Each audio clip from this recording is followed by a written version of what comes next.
जोर से बोलो। भारतीय जनता पार्टी, मुश्ताक बुखारी साहब, मुश्ताक बुखारी साहब।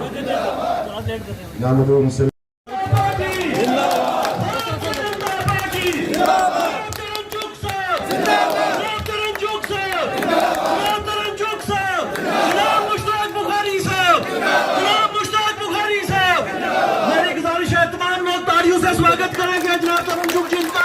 जितने भी लोग यहाँ पर खड़े हैं और जबरदस्त तरीके से जवाब देंगे।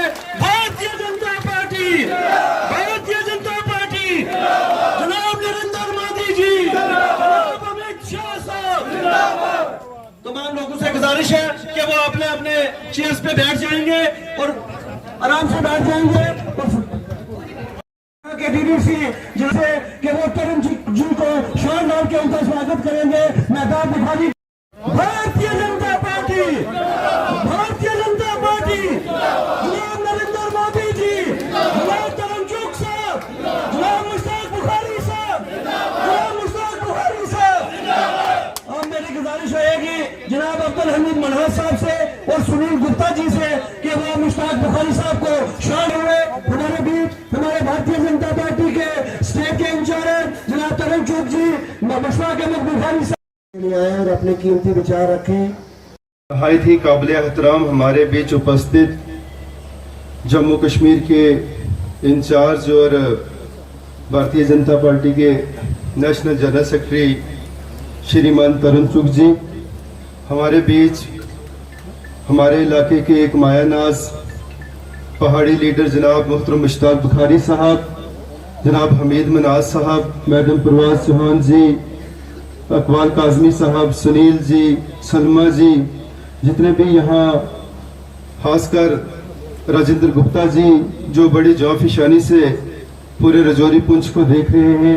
यहाँ पर जितने भी हमारे मंडल हैं, मोर्चास हैं, जितने भी हमारे प्रोमिनेंट सिटीजन से रिस्पेक्टेबल एल्डर्स हैं, मेरे भाई, मेरी बहनें, मेरे साथी, सबको मेरी तरफ से आदाब, अस्सलाम वालेकुम और नमस्कार। साथियों, जिस तरह तुसा सारे ही बताया कि इस वेले अस एक इलेक्शन नी जंग विच आ और इस वेले ना जड़ा इलेक्शन है, मैं अपनी हर तकरीर विच आखना कि असली पहचान ना इलेक्शन है, ये असली तशख्खुस ना इलेक्शन है, ये असली इस्ते नफ्स ना इलेक्शन है। ये इलेक्शन खासकर उस एसटी सर्टिफिकेट ना जड़ी भारतीय जनता पार्टी सिर्फ 20 रुपए विच असने कराई पहुंचाया है। साथियों, पिछले 50 साल थी एक स्ट्रगल चलनी सी कि पहाड़िया की एसटी स्टेटस देसा, पहाड़िया की उन्होंने इज्जत देसा, पहाड़िया की उन्होंने पहचान देसा। लेकिन साथियों, जड़ी नेशनल कॉन्फ्रेंस, जड़ी कांग्रेस, जड़ी पीडीपी है, इन्हें इलेक्शन असने वोट तो लेते लेकिन उसकी बात कदे इन्हें असने गल नहीं की थी। आज मैं स्टेज उभरू उमर अब्दुल्ला साहब की चैलेंज करना और जड़ा अलायंस ना कैंडिडेट है था कांग्रेस एनसी ने चैलेंज करनी है कि अगर तू अपने मैनिफेस्टो चे पॉइंट रखने हो कि जिस वेले आस पावर भी ऐसा तो सीरियल नंबर 3 पर जड़ा इन्होंने पॉइंट है कि सबसे पहले सॉरी पहाड़ी रिजर्वेशन खत्म कर सा। साथियों, क्या असली गैरत इजाजत दे रही है कि तुम ऐसे कुछ कैंडिडेट की वोट दे सो? दो हाथ खड़े करी दसो दे रही है इजाजत तुझे? असली गैरत इजाजत देनी है इन्हें की बेफिटिंग रिप्लाई ऐसा देना 25 सितंबर की। मैं तुझे सारी गुजारिश कर सा कि इस बार इन्हें वोट चढ़ाया असा अपने सर्टिफिकेट की असा जनाब मोहतरम पीर साहब की और भारतीय जनता पार्टी की देना आया। मैं हमेशा शेर बोलना कि पड़े रहे तो कलंदर उठे तो फितना है, पड़े रहे तो कलंदर उठे तो फितना है, हमें जगाया तो नींदें हराम कर देंगे। आज अल्हम्दुलिल्लाह मैं तरुण चुग साहब आपको यकीन दिलाना चाहता हूं। अकबाल साहब ने कहा था जरा सी नम हो तो ये मिट्टी बहुत जरखेज है साकी। जिस वेले 8 अक्टूबर की रिजल्ट ऐसी चुग साहब आप देखेंगे कि जम्मू कश्मीर में सुरनकोट की पहली सीट होगी जो हम 11 बजे जिता के भारतीय जनता पार्टी की झोली में डालेंगे। ये पहली सीट होगी। इस बार की आपकी गिनती जो है वो सुरनकोट से शुरू होगी इंशाअल्लाह। तमाम लोग पीर पंचाल से लेकर खनेतर तक इस वक्त तमाम पहाड़ी कौम एक हो चुकी है। मैं ये भी कहता हूं कि जो जनाब नरेंद्र मोदी साहब ने जनाब अमित शाह साहब ने हमारे गुजर बकरवाल भाइयों को भी जो पॉलिटिकल रिजर्वेशन दी, जो फॉरेस्ट राइट एक्ट दिए, मैं स्टेट से उनको भी दावत देता हूं कि अगर आपकी कोई एम्पावरमेंट और अगर आपकी कोई डेवलपमेंट कर सकता है तो वो सिर्फ भारतीय जनता पार्टी है। बाकी जितनी भी हुकूमतें यहाँ पर इलेक्शन लड़ रही हैं, उन्होंने अगर हमारे लिए कुछ रखा है तो वो सिर्फ जिल्लत, सिर्फ रुसवाई और सिर्फ जो है दरबदरी रखी हुई है। उनके पास कोई मंशूर पीर पंचाल के लिए नहीं है साथियों। अगर मुगल रोड के ऊपर कोई सरकार टनल बनाएगी तो वो भी भारतीय जनता पार्टी है। साथियों, अगर ओल्ड एज पेंशन आप बीजेपी का मैनिफेस्टो पढ़ो कि जब हुकूमत हमारी जम्मू कश्मीर में बनेगी तो 1000 से बढ़ा के ओल्ड एज पेंशन और बाकी पेंशन जो है वो 3000 की जाएंगी। यहाँ पर जो किसान सम्मान निधि 2-2 हजार रुपए जो यहाँ सालाना 6000 रुपए मिलती है उसको बढ़ा के 10,000 रुपए किया जाएगा साथियों। यहाँ पर आयुष्मान भारत कार्ड जो 5 लाख रुपए पहले बना साहब वो 7 लाख रुपए किया जाएगा साथियों। मैं आप सबसे गुजारिश करूंगा कि बीजेपी के पास एक बहुत बड़ा विजन है। अगर यहाँ से बहारी साहब जीत के जाएंगे, अगर जम्मू कश्मीर में भारतीय जनता पार्टी का चीफ मिनिस्टर बनेगा तो कल पीर पंचाल में रेलवे भी आएगा साथियों। कल यहाँ पर गवर्नमेंट मेडिकल कॉलेज भी अगर कोई बनाएगा वो तो जनाब नरेंद्र मोदी साहब है, किसी और में इतना दम नहीं है साथियों। आज राहुल गांधी जो है वो लंदन में घूम रहा है, वो न्यूयॉर्क में घूम रहा है, लेकिन हमारे मोदी जी जो है वो जम्मू कश्मीर में जम्मू के अंदर प्रोग्राम कर रहे हैं। उनको कितनी चिंता है जम्मू कश्मीर के लोगों की, यहाँ से आप अंदाजा लगा सकते हैं। मैं आप सबसे यही गुजारिश करूंगा, क्योंकि वक्त के दामन में इतनी गुंजाइश नहीं है, मैं एक शेर पढ़ूंगा कि सिर्फ हंगामा खड़ा करना मेरा मकसद नहीं, पूरी कोशिश है कि सूरत बदलनी चाहिए। मेरे सीने में ना सही तेरे सीने में ही सही, हो कहीं भी आग और आग जलनी चाहिए। मैं इन्हीं लफ्ज़ों से खत्म करूंगा, 1-2 नारे दूंगा। यहाँ की आवाज जो है वो दिल्ली तक जानी चाहिए कि भारतीय जनता पार्टी, भारतीय जनता पार्टी, जनाब तरुण चुग साहब, जनाब तरुण चुग साहब, जनाब मुश्ताक बहारी साहब, पहाड़ी कबीला, पहाड़ी कबीला, अवाम में सुरनकोट, अवाम में सुरनकोट। बड़ी मजलिसों में इकट्ठे हुए और हमने बेबाकी से काम किया। मुझे तरुण चुग साहब की एक बात बड़ी अच्छी लगती है कि जब भी बोलते हैं दिल से बोलते हैं, लेकिन वो है तो दिल से बोले। जबान तो हर एक की चलती है, जबान चलाने के लिए तो हर एक तैयार हो जाता है। बहरहाल चुग साहब, आपका यहाँ आना मेरे लिए बड़े खुशी की बात है और मैं तमाम पहाड़ियों की तरफ से, जम्मू कश्मीर की तरफ से आपका शुक्रिया अदा करते हैं कि आपने वक्त निकाला और जगह जगह पहुंचे। अल्लाह ताला आपको इसका अजर देगा और इस पहाड़ी कौम को जो आपने दिया है, जो इन पर एहसान किया है भाजपा गवर्नमेंट ने, हम उसका बहुत बहुत शुक्रिया अदा करते हैं और इंशाअल्लाह ये कर्ज हम चुकाएंगे, दामे दिल में सफल। बहरहाल आज मैं देख रहा हूं, जहां तक मेरी नजर जाती है, पूरा सुरनकोट पीर पंचाल से लेकर नेता तक यहाँ जमा है और 65,000 वोट जो है पहाड़ियों का, वो अगर 90% हुआ तो भी 55,000 वोट जो है वो भाजपा की झोली में पड़ेगा इंशाअल्लाह।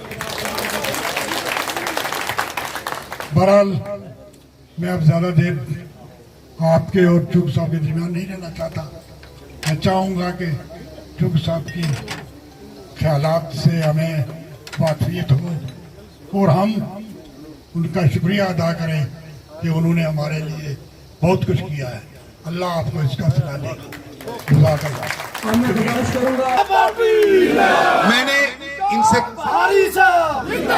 मैंने इनसे कहानियां सुनी है, क्योंकि ये मेरे घर पे आशीर्वाद देने के लिए आए 2-3 बार।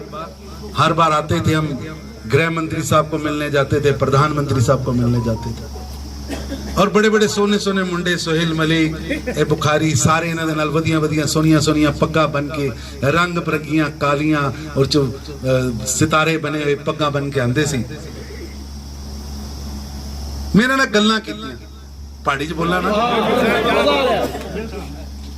मेरे नाल गल्लां कीतियां इन्होंने कहा जो मैं एक जंग शुरू की मैं देखा कि गरीब पहाड़ी का बच्चा या तो ढाबे ते नौकरी करता है ड्राइवर भी नहीं होंगे पल्लेदार की नौकरी करता है घरां दे अंदर बवरची की नौकरी करता है पढ़िया लिखिया पढ़ लिख सकता है लेकिन किसी ने एदी बांह नहीं फड़ी और दुनियादारी की जिहड़ी रिजर्वेशन है उन्हें ये पहाड़ियां पिछे सुटता मैं कहा बुखारी साहब तपस्या शुरू की कहते चुग साहब जब मैं जंग शुरू की सी मैं उदों भी कुछ नहीं सी बनना अज भी मेरे बच्चों ने भी कुछ नहीं बनना लेकिन मेरी कौम दे बच्चे मेरे अवाम दे बच्चे मेरे पहाड़ी कबीले दे बच्चे डॉक्टर बनन इंजीनियर बनन डीसी बनन और इन्होंने मैंने गल्लां सुनाइयां कहंदे लोग मेरियां हुज्जतां करदे सी वड्डा आ गया पहाड़ियां दी गल करना कहंदे जेड़े वड्डे वड्डे घरां च गुपकार दियां वड्डियां वड्डियां कोठियां च बैठे ने ये उत्थों टिकचरा करदे सी और उन्होंने पूरा प्रयास किया कि बुखारी साहब पॉलिटिक्स अगे ना वध सकन क्योंकि अगर बुखारी बढ़ेगा तो पहाड़ी कबीले की आवाज उठेगी पहाड़ी कबीले की लड़ाई बढ़ेगी पहाड़ी कबीले का इंसाफ अगे आएगा तुसी तो रोज लेख लिखे मैं पढ़े भी तो तुहाडा अखबार रोज आजकल पढ़ भी रहा लेकिन इस लड़ाई दे विच जो भूमिका इन्होंने अदा की है अगर जम्मू कश्मीर का इतिहास लिखा जाएगा कदी एसटी भाईचारे का इतिहास लिखा जाएगा कदी पहाड़ी इतिहास में कोई लिखेगा तो बुखारी साहब का वही थां होगी जो नेल्सन मंडेला और महात्मा गांधी जी तुहानू अजे पता नहीं की मिले मैं सच्ची कहना बहुत वड्डी चीज मिली बहुत वड्डी चीज और ये चीज इस उम्र च लोगों ने लड़ाई शुरू की सी ये लड़ाई आज एक माइलस्टोन तक पहुंची जड़े लोग उदों भी विरोध कर रहे सी वो अज भी विरोध कर रहे हैं मेरी गल नूं बड़ा ध्यान ना सुनना मेरे घर आए जिन्नी बारी आए मैंने याद है चाहे नौजवान होए सुहेल मलिक या छोटे बुखारी साहब होन या बड़े बुखारी साहब होन या वो साडे बड़े बड़े लीडर ने उन्होंने गल्लां बड़ियां करनियां आंदियां इन्हां दे चेले ने इकबाल मलिक साहब और गल्लां बड़ियां लच्छेदार घुमा घुमा के करदे ओ हुण एक गल कहंदे सी साहब तुहाडी गल ਇਹ ਕਹਿੰਦੇ ਸੀ मेरे पहाड़ी नूं थाली च रोटी दे दिओ लेकिन मेरे गुज्जर भरा दी बकरवाल भरा दी खो के ना देना ठीक है जनाब सानू रिजर्वेशन दिओ साडा बच्चा भी डॉक्टर बनना चाहिए डीसी बनना चाहिए इंजीनियर बनना चाहिए लेकिन मेरे गुज्जर भरा दे बेटे का भी उन्ना ही अधिकार होवे इस पिछे बुखारी साहब नूं वोट कला पहाड़ी नहीं गुज्जर नूं भी देना बनता है बकरवाल का देना बनता है क्योंकि इस आदमी ने लड़ाई कबीले से लड़ी है मेरी तुहाडे के बेनती जड़ियां ताकतां उदों लगियां सी ओही ताकतां अज लगियां जी मैं सिर्फ याद करा रहा सोहेल साहब तुहानूं याद होएगा पहले यह बिल नहीं सी बनदा तुसीं लगातार दिल्ली आए मेरी छोटी जी कोठी है और ड्राइंग रूम च पक्का कब्जा सी पहाड़ियां दा ड्राइंग रूम है वधिया वधिया तुरले वालियां पग्गां असीं जदों इन्हां आना एक विबोध गुप्ता साहब है रजिंदर गुप्ता साहब भी नाल आंदे सी जदों आना एक दो बारी प्रदीप भी आया इस गुप्ता साडा यार है नहीं आंदा सुशील अजकल लड़िया है मेरे नाल इन्हां ने जदों भी आना मैं इन्होंने लैके गृह मंत्री साहब को जाना प्रधानमंत्री साहब को लेके जाना हेलो लड़ाई अगे बढ़ी ਇਹ ਲੜਾਈ ਹੱਕ ਦੇਣ ਦੀ ਸੀ, ਹੱਕ ਖੋਣ ਦੀ ਨਹੀਂ। ਮੈਂ ਫੇਰ ਰਿਪੀਟ ਕਰ ਰਿਹਾ, ਹੱਕ ਦੇਣ ਦੀ ਲੜਾਈ ਸੀ, ਹੱਕ ਖੋਣ ਦੀ ਨਹੀਂ। ਔਰ ਉਹ ਹੱਕ ਦੇਣ ਦੀ ਲੜਾਈ ਜਦੋਂ ਕਿਨਾਰੇ ਪਹੁੰਚੀ, ਬਿੱਲ ਪੇਸ਼ ਹੋਇਆ।